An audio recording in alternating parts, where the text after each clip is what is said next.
Gustong buwagin ni Senator Erwin Tulfo ang Pantawid Pamilyang Pilipino Program o 4Ps. Sa halip na ayuda, mas mainam daw bigyan ang mga benepisyaryo ng puhunang panghanap buhay. Nasa frontline ng balitang yan si Mean Los Baños.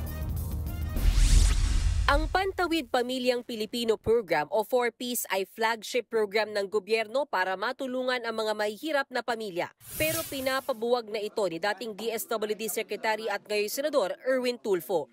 Ayon kay Tulfo, nasa 3 milyon ang benepisyaryo ng programa. Imbis daw na buwan ng ayuda, bigyan daw dapat ng kapital ang 4Ps beneficiaries para matutong tumayo sa sarili nilang mga paa. Dagdag pa ng senador, masakit sa mga benepisyaryo na marinig ng mga tamad, pabigat at hindi raw nakatutulong sa bansa. Kaya kung kapital na lang para sa negosyo, pwede raw silang magtayo ng sari-sari store, karinderya o magsimula sa online selling. Sabi rin ni Tulfo noong kalihim pa siya ng DSWD ay may nakausap na siyang 4Ps members na mas gusto ang perang kapital kaysa buwan ng cash transfer. Wala pang pinal na halaga ang pinag-uusapang one-time capital pero daraan daw sa mahigpit na proseso ang pamimigay nito. Nasa kamay na raw ng mga benepisyaryo kung paano ito palalaguin at posibleng hindi na sila bigyan kapag nilustay ang pera. Aminado naman ang DSWD na marami pa silang kailangang ayusin sa programa. Nakikipag-usap daw sila kay Senator Tulfo na chairman din ng Senate Committee on Social Justice, Welfare and Rural Development.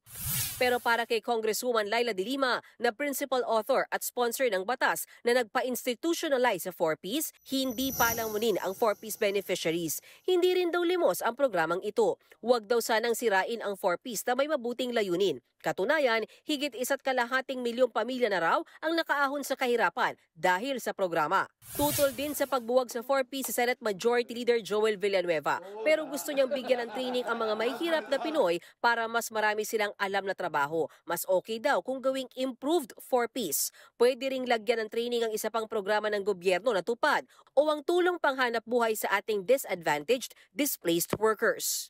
You give them dignity kasi. May dignity yung isang Pilipino na hindi lamang, alam nyo, sa experience ko, every time I go around and even during relief operations, makikita mo dun sa mga kababayan natin, ayaw naman nila ng relief eh. Sa totoo lang, kung meron silang, ang taas ng pride nila eh. As you empowered our kababayans, they would have better chance to face the future and stand up on their own. May ilang 4Ps beneficiaries din ang tutol sa plano ni Tulfo. Hindi ho lahat ng 4Ps member ay magaling humawak ng pera. Kung isang bigla ibibigay yan, hindi natin sure kung mapupunta ba talaga yan sa needs ng mga bata or hindi. Mas maganda pa din po yung 2 months, every 2 months. Ayaw ko po ng ganun kasi minsan parang mas mahirap ba. Siyempre, pag may pera, hawak mo na agad yung pera. Marami ka pwedeng naisip mo kung mabuti kung lumago agad yung business mo. Nagbabalita mula sa Frontline, Mean Los Baños, News 5. Mga kapatid, Angela Lagunsad Castro po para sa komprehensibo at makabuluhang balitaan at talakayan. Mag-follow at subscribe na sa social media pages ng News 5.